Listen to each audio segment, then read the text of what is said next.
Welcome to She Says with your host, Stephanie Regalado.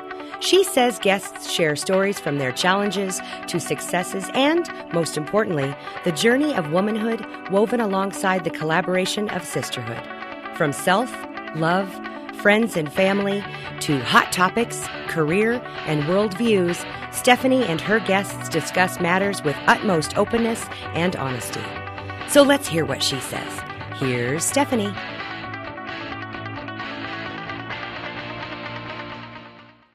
Hello, welcome to She Says. I'm Stephanie Regalado. My guest, Judith Spitzer, is joining me. Judith, you've been a journalist since 1989.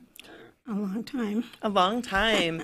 So I was thinking about it a lot recently, I was just wondering what it's been like, journalism has looked like, how it's changed over the years. We're kind of in this heightened space right now where negative things are being said about journalism. People aren't sure which outlets to trust. And the president's gone as far as to say that press is the enemy of the people, which it's a First Amendment. That must be pretty important if it was a First Amendment. Well, it must be pretty important if it's in the Constitution. Of the Constitution, yes. Anyway, all that being said, what are your thoughts? What is it? Well, let's start of... Well, when I started in journalism, I graduated from Metropolitan State University in Denver.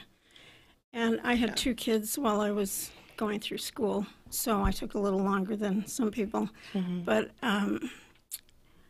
I've always known that I wanted to be a journalist, at least from the time of, middle school.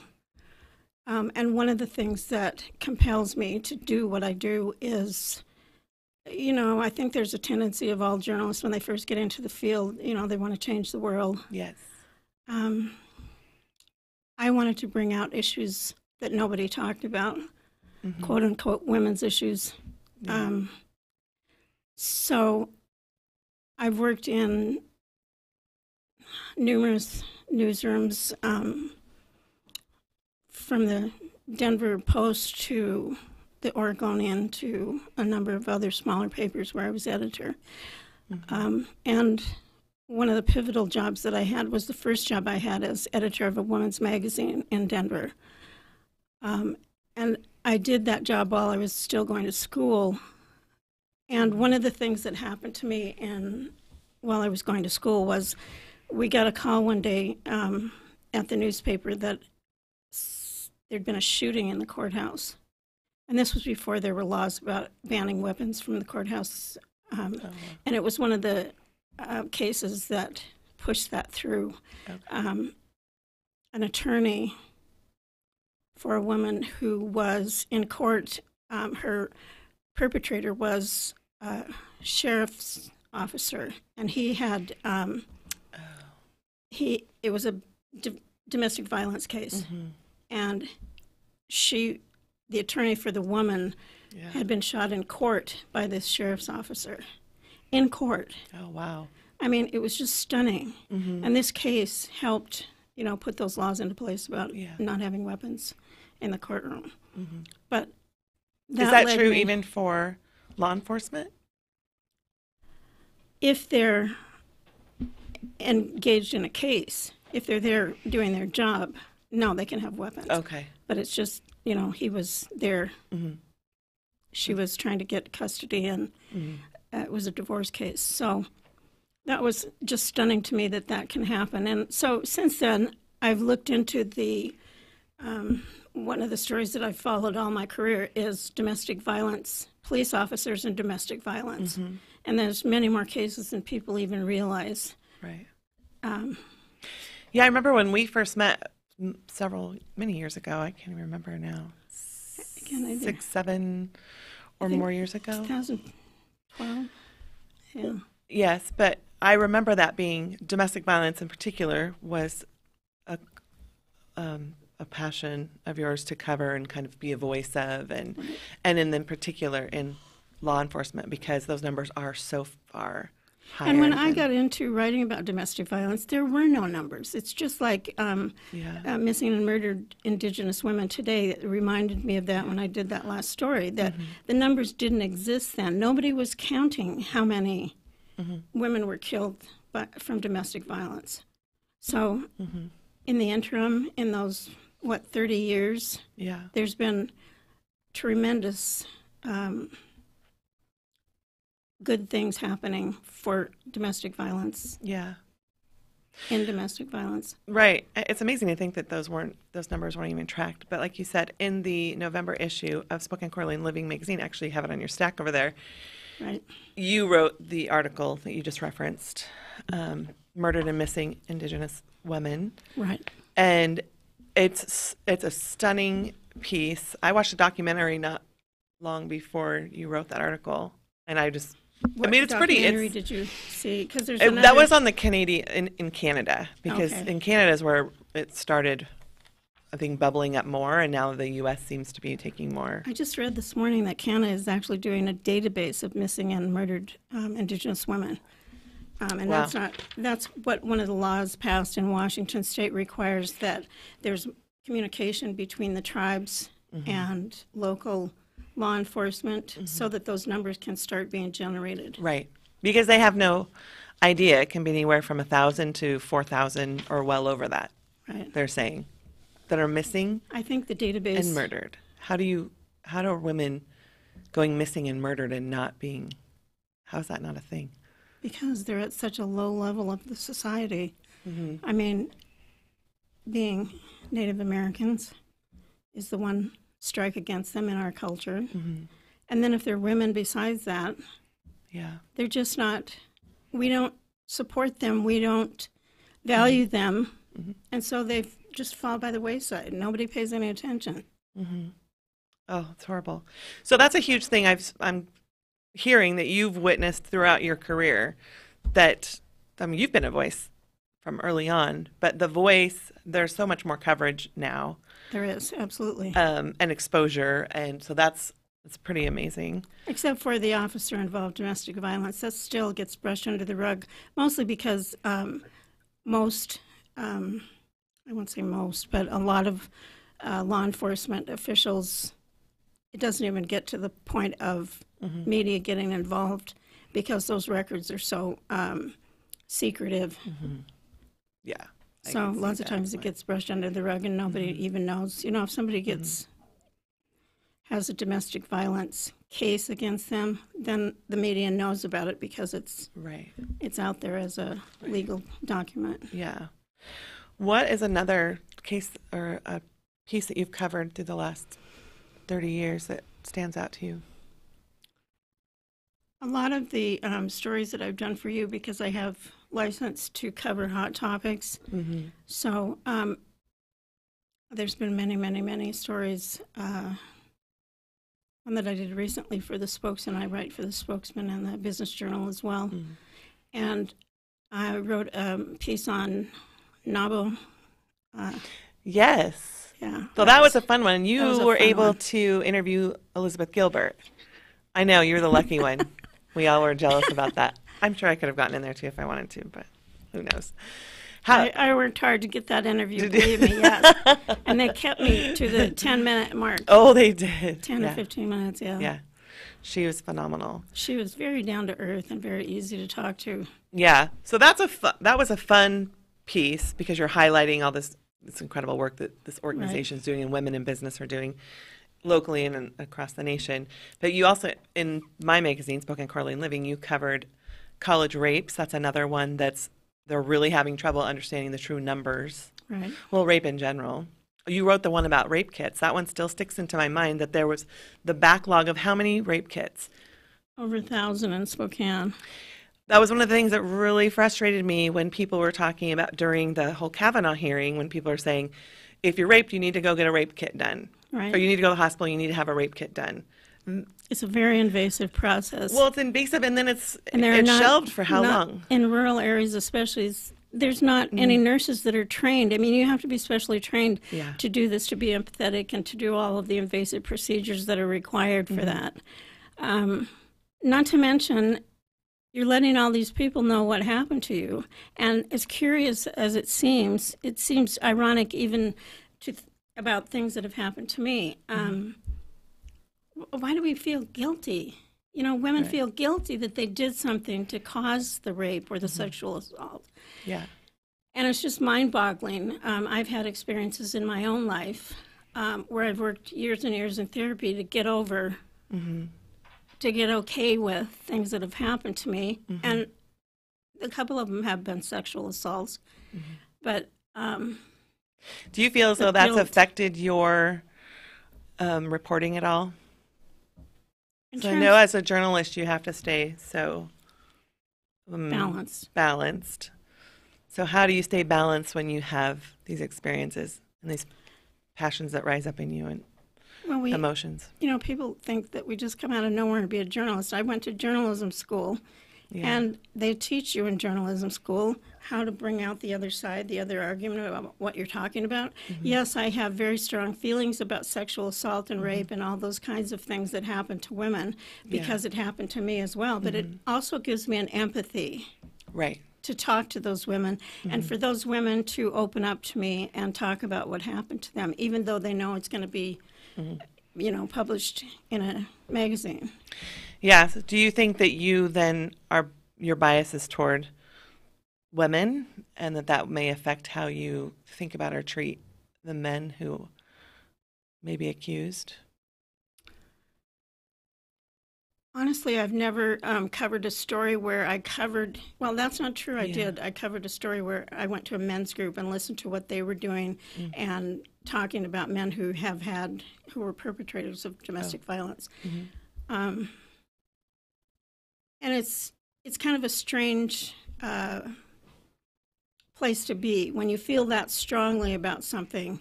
But I have prided myself on, I wouldn't call it a bias. I would call it it's more of a understanding of the woman's part. But I've also done a lot of research on who are those men who Right.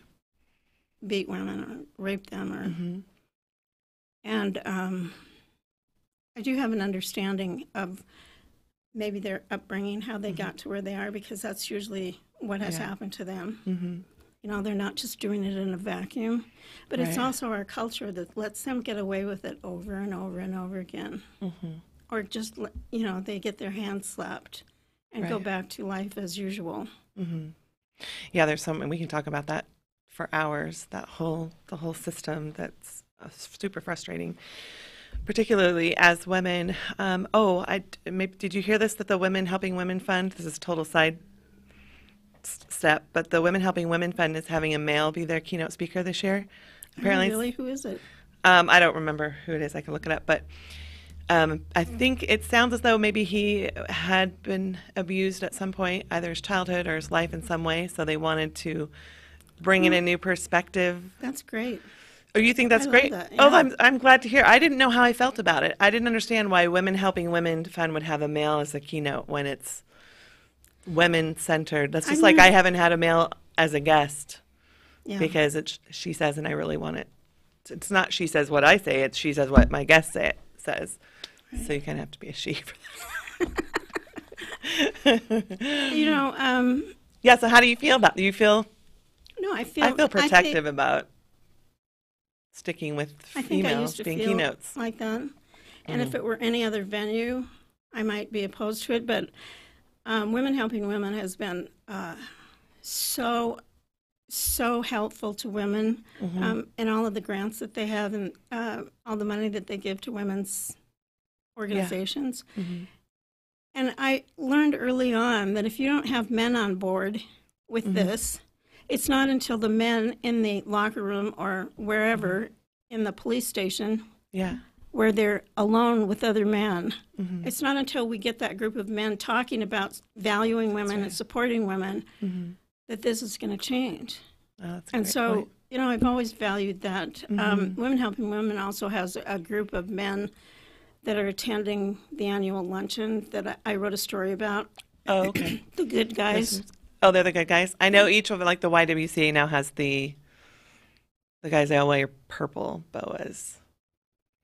It's this huge. About that. Yeah, the YWCA for their Women of Achievement Right. luncheon. They have a lot of men are coming out and they're bringing more in. But I totally agree with you what you're saying. And that's a great way to look at it. to have more men involved, because I was talking to my son about that when after the whole locker room talk thing came out a couple of years ago. Right. Not that that's the first time it's ever come out, but it was just made more national news, that topic. I asked him, is that what you hear in your locker rooms? And he said yes. So I asked him, what does he do about it? Because he won't speak that way or treat or think of women in that way. And he said that he just didn't say anything. So I asked him if he felt like it was his responsibility to check anyone. Say, hey, guys, no, not appropriate. Certainly or you're not disgusting. In high school. It's hard to speak up to a group of your peers that you know At are any going to time. be made fun of for that. Which is really sad. The whole thing's really sad that they can't speak up, that, you know, that they would get flack back from other guys about it. Well, and it's so scary too that way, because people will come back and they may say something about you. Right. I mean, they may say something about Christopher, that my son, who, I mean, and he doesn't want to have to deal with that, having to. I understand that. But yeah, so I love that whole idea of getting men involved in those groups. All right, I'll chill out a little bit about the whole thing. Yesterday I was like, what is this? No, I think it's probably a good thing. Good. How do you feel about this, the whole, I started it with it, but that the press is the enemy of the people. Anyone even uttering that Every statement. time I hear that statement, the hair on the back of my neck stands on. Yeah. And, you know, I've watched this since 2016. And to denigrate a group of people for doing their jobs, it's just unconscionable. Do you feel as though the press is skewing things so horrifically, or skewing things at all? I mean, there's different. Of course, you watch Fox News and it's one thing. You watch CNN and it's one thing. Right. I mean, there are these angles. I've sat down and watched Fox News a couple of times, and it's like, I don't even know how they live in their world. I don't know. I don't understand how it is so completely different on Fox News than it, you know, they agrees every once in a while, but it's just basically totally a different place. And why do No, I don't feel like it's skewed. No. Or that people are lying or making things up, or I mean, a lot of things that Well, I like feel Donald that Trump is lying and making things up. they say now, the polls or whatever they're doing, he averages 35 to 45 lies. Yeah, and it's gone speech. up exponentially since before the election. Yeah. Yeah, well, it's hard when that's happening, and then you're also saying that the press is lying. I mean, I don't understand right now. I think that I would like almost not one person in the U.S. to be able to say they're comfortable with the way the way our president is acting and speaking to people and speaking about people. I mean, calling the woman a horse face. And I mean, then there you have Melania, who's his wife. Her platform is bullying, cyberbullying in particular, and when he tweets it out, so that's cyberbullying. I wonder what that's like for her, and if she feels as though that's a crossing the line. I don't know the that's answer like getting to into that. the line. These are the things that I'm curious about. I can't I believe think what the man stands up and says to the American public. I can't imagine what it's like to be married to him. And I had a lot of empathy for Melania before she came out with that jacket where she said, "Who cares? I don't." Yeah.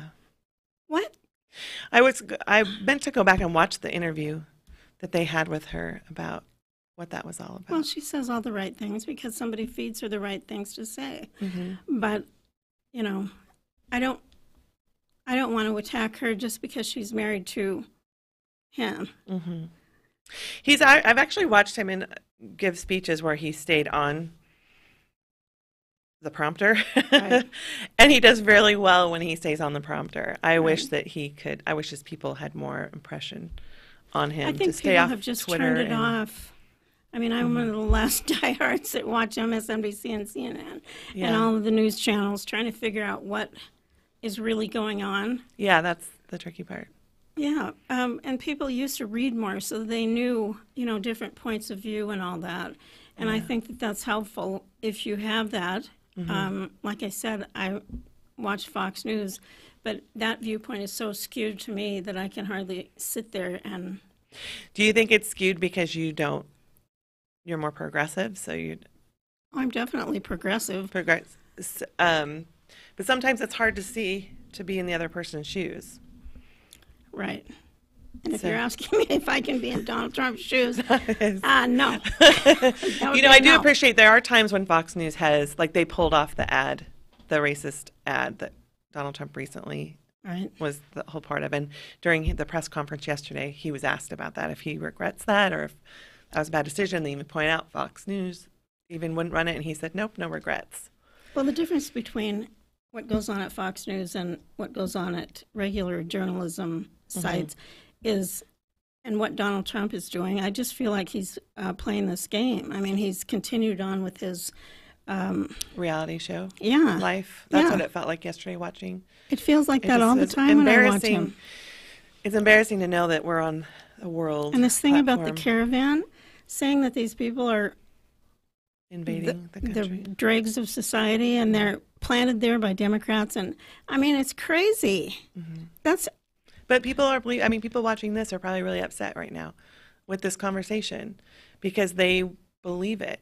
Right. And they think we're libtards. I think even those people are turned off at times by his rhetoric and his attack on people. I just could not get over it that he attacked the people in the Republican Party, 6 people who didn't win because they didn't embrace him. Well, when he did say a couple of times, it's me. It's because of me. It's because of Donald Trump. Why certain things happened. Why? Right. And he said that about the ones that won. But he said the ones that didn't win in the Republican Party were because they didn't suck up to him and, let him help them. Well, and I'm hoping that becomes more enlightened on the red side, where they're seeing that, you can be turned on in a heartbeat. He turned on Paul Ryan in a snap about the birthright citizenship thing when he had made a comment like, you can't just do an executive order to change the Constitution. you just can't just do that. And then he ripped What I don't understand about people that follow him is why they can't see that he is an oligarch, that he wants to be, he doesn't want to be what we have in the United States. He doesn't want to have a democratic America. He wants to run it all himself, and he says it all the time. You're there because of me. This is, only I can do this. Yeah. We got off track a little bit because we're going to stick with journalism. But this is part because especially yesterday with Dan Costas losing his press credentials for the White House and just the president belittling so many of those in the press room and openly saying he doesn't like them. And I wondered about that woman who was grabbing the microphone from Acosta. I mean, I watched the whole thing, and she tried to grab it several times, and then she grabbed it and held on to it for a minute. Yeah. And I wonder if she got She must have gotten a sign because she didn't. Bent down, which is good. Because we shouldn't be wrestling. No. And granted, you want someone to be finished. And then Sarah Sanders comes out and says that he put his hands on her. Mm-hmm. That's why they took his credentials. Okay, I saw it with my own eyes. I didn't see any of that. Yeah. In fact, he said, "Excuse me, madam." Yeah, the whole thing just seems like it's out of control mess. What do you think can pull it all together? Do you think it's just going to continue being a mess? No, I think it's going to help that Democrats have control of the House now. Mm-hmm. I think it's going to help journalism and the press and all of that. Do you think that?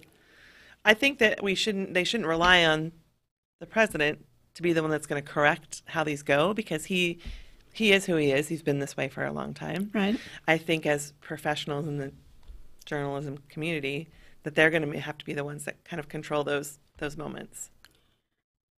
But I guess, then they're hired to really dig in. Somebody that has control of the environment that you're in. How do you control that rhetoric? How do you control the only thing I think that the media can do is continue to be trustworthy. Mm-hmm. People in my profession, everyone I've known, I have never known anyone that doesn't have a significant amount of integrity and is there for a reason. They're there because they believe in the truth. Yeah. And for the other side not to get that, I just don't get it. Mm-hmm. Well, I mean, I know it appears sometimes when you open up the newspaper that you're seeing somebody else's, you may not agree with whatever the reporter is talking about, but hopefully there is a side of balance, and hopefully there are other places besides the daily paper where you can get information that you may agree with. It does seem like one of the best things to do is just check multiple sources or multiple outlets. Right. Receive your information from multiple outlets. And that's getting harder and harder with the internet. Yeah. It really is. You know, I sit and wonder sometimes, am I reading something that's not true? And I try really hard to, verify. Yeah, that's a good tip for our viewers. No matter how you feel about any of this, verify anything before you share it. Right. Because my own father was sharing just these horrible, it's all the fear-mongering. And then we should all be on heightened alert knowing that the Russians did tamper with social media. Significantly. And put things in there that America's not even making this stuff up.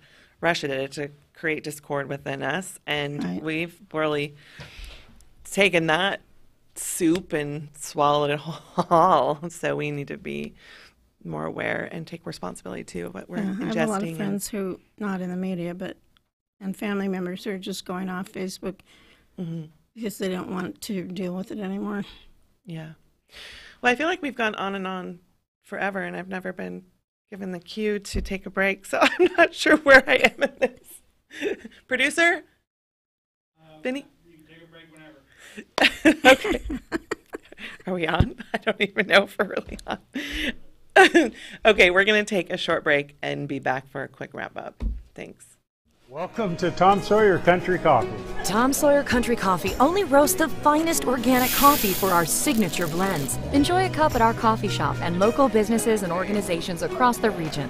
I'm Tom Sawyer, and we choose the Pacific Northwest. What?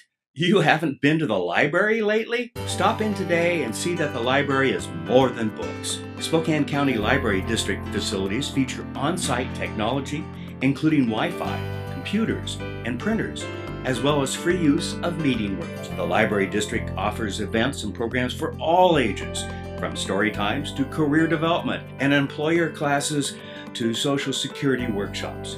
Our staff is well trained and happy to help. Find out more about your library at scld.org. The economy is getting stronger. Banks are lending again, and interest rates are at historic lows. Now is a great time to buy your dream home. The caring and knowledgeable professionals at Homes for You have been helping people just like you for over 20 years. They take the time to listen to what you want and will help you find just the right home in Washington or Idaho.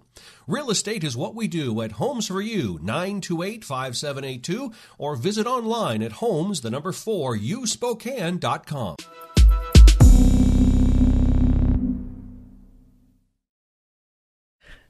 Welcome back to She Says, if you've been able to hang in with us. It is a conversation with our guests and the hosts.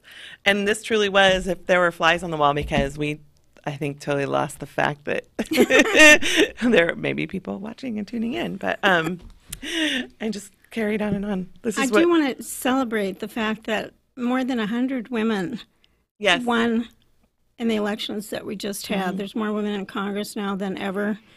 Several women won governorships. And the diversity in that group is unbelievable compared to what's going on in the culture.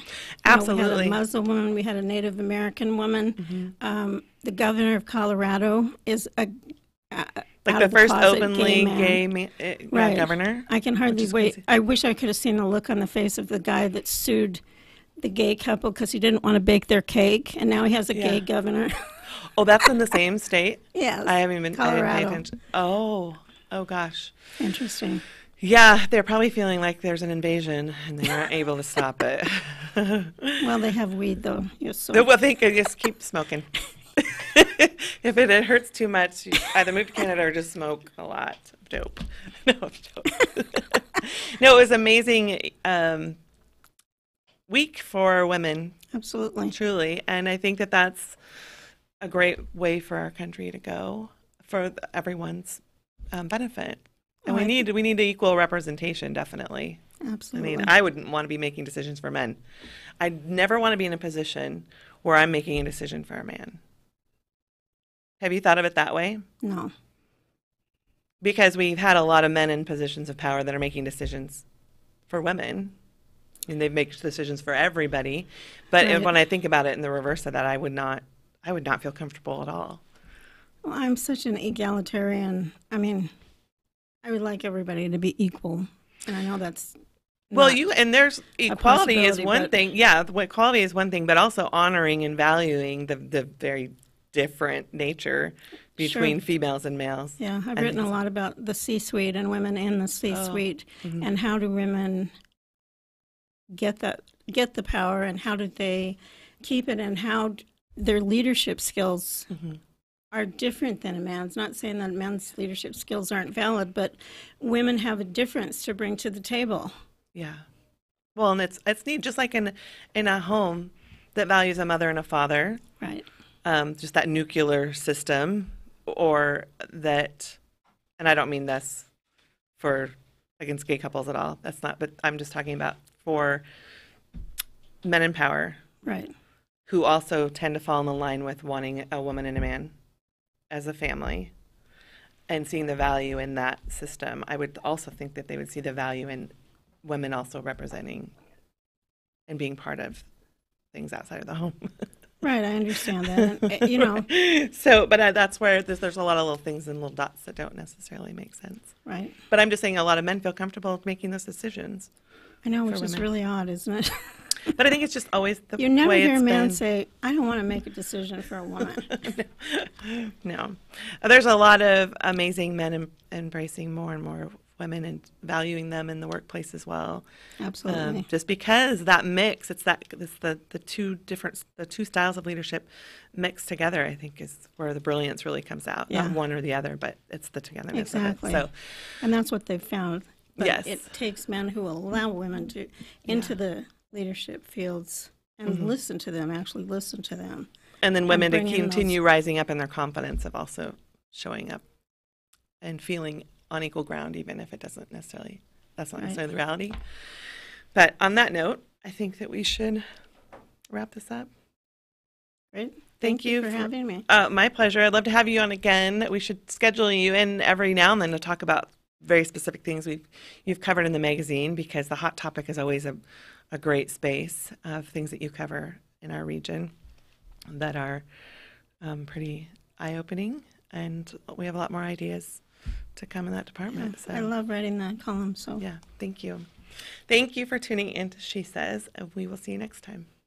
She Says is produced in Spokane, Washington by SpokaneTalksOnline.com, which is solely responsible for its content.